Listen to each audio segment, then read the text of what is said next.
perkenalkan, nama saya Arif Hidayat. Pada kesempatan ini saya akan menyampaikan hasil dari proyek Karakter Building mata kuliah kewarganegaraan dengan judul Peran Negara dan Masyarakat dalam Penanggulangan Perubahan Iklim yang proaktif untuk implementasi SDGs nomor 13. Latar belakang masalah perubahan iklim adalah tantangan global yang nyata. Bencana alam, krisis air bersih, kenaikan suhu bumi, dan ancaman terhadap kesehatan masyarakat adalah sebagian kecil dari dampaknya. Negara berkembang seperti Indonesia bahkan menjadi pihak yang paling terdampak. SDGs nomor 13 yang dicanangkan oleh Perserikatan Bangsa-Bangsa menyerukan aksi nyata untuk mengurangi emisi karbon dan meningkatkan ketahanan terhadap perubahan iklim. Proyek ini berfokus pada bagaimana negara dan masyarakat Indonesia bisa berkontribusi secara aktif terhadap pencapaian tujuan tersebut. Rumusan masalah. Dari proyek ini, kami merumuskan beberapa pertanyaan penting. Apa penyebab utama perubahan iklim dan bagaimana dampaknya? Bagaimana peran negara dan masyarakat dalam mengurangi emisi karbon? Apa tantangan yang dihadapi dalam implementasi mitigasi dan adaptasi iklim? Apa solusi konkret yang bisa diterapkan untuk mendukung SDGs nomor 13? Hasil temuan, observasi dan wawancara. Kami melakukan observasi dan wawancara dengan 5 narasumber dari berbagai instansi dan sektor untuk menggali bagaimana mereka secara berkontribusi dalam mengurangi dampak perubahan iklim.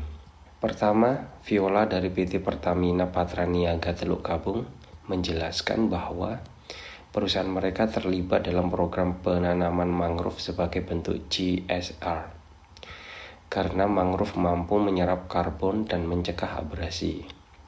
Selain itu, Viola juga menggunakan transportasi umum untuk aktivitas harian sebagai upaya pribadi untuk mengurangi jejak karbon.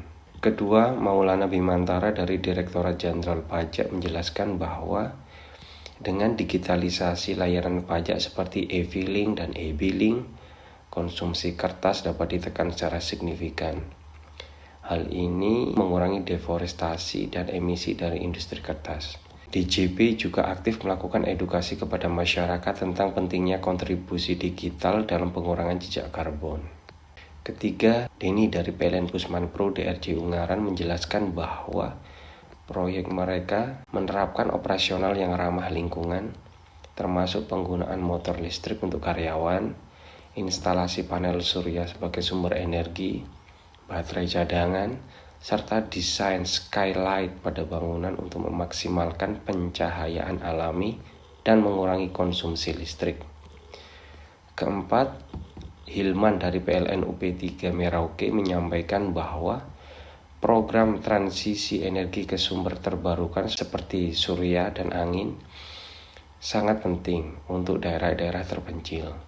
Ia juga menyoroti program Electrifying Agriculture yang menghubungkan petani dengan teknologi listrik ramah lingkungan, sehingga mengurangi penggunaan mesin berbahan bakar fosil.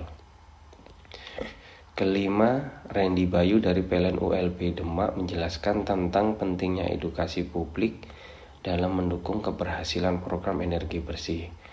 Ia juga menjelaskan bahwa PLN terus berinovasi melalui program Electrifying Agriculture yang mendukung pertanian modern sekaligus menurunkan emisi karbon secara signifikan. Dari kelima wawancara tersebut, kami menyimpulkan bahwa upaya individu, institusi, dan negara harus berjalan beriringan. Tanpa keterlibatan aktif dari berbagai pihak, target SDGs nomor 13 akan sulit dicapai. Rancangan solusi. Berdasarkan hasil temuan dan analisis kami, berikut adalah rancangan solusi yang melibatkan seluruh elemen masyarakat. 1. Elemen pemerintah. Merancang kebijakan yang mendorong transisi energi bersih, memberikan insentif kepada perusahaan dan masyarakat yang menggunakan energi terbarukan, memperketat regulasi emisi, dan memperluas program edukasi iklim. 2. Perusahaan melaksanakan program CSR yang fokus pada pelestarian lingkungan seperti penanaman pohon, pengolahan limbah, dan efisiensi energi. mengadopsi sistem manajemen energi dan teknologi yang ramah lingkungan di tempat kerja, mendorong inovasi hijau melalui penelitian dan investasi.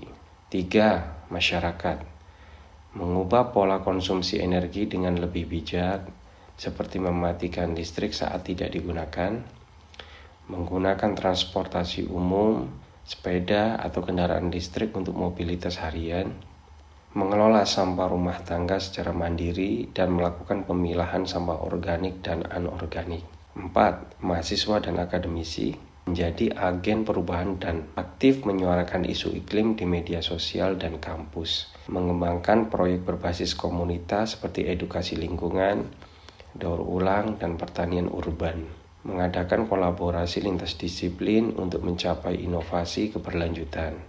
Kami percaya bahwa dengan strategi yang melibatkan semua pihak, target SDGs nomor 13 bisa dicapai lebih cepat dan berdampak lebih luas.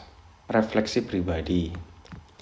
Melalui proyek ini, saya mendapatkan pemahaman yang lebih dalam bahwa perubahan iklim adalah isu yang sangat dekat dengan kehidupan kita sehari-hari. Saya sadar bahwa aksi sederhana seperti mengurangi plastik, mematikan lampu saat tidak digunakan, atau memilih transportasi publik bisa memberi dampak besar bila dilakukan secara konsisten dan kolektif. Saya juga merasa terinspirasi oleh para narasumber yang telah mengambil langkah nyata dari posisi mereka masing-masing. Mereka membuktikan bahwa siapapun bisa berkontribusi, mulai dari individu hingga institusi besar. Terima kasih atas perhatian teman-teman dan Bapak Ibu dosen sekalian. Salam sejahtera. Wassalamualaikum warahmatullahi wabarakatuh.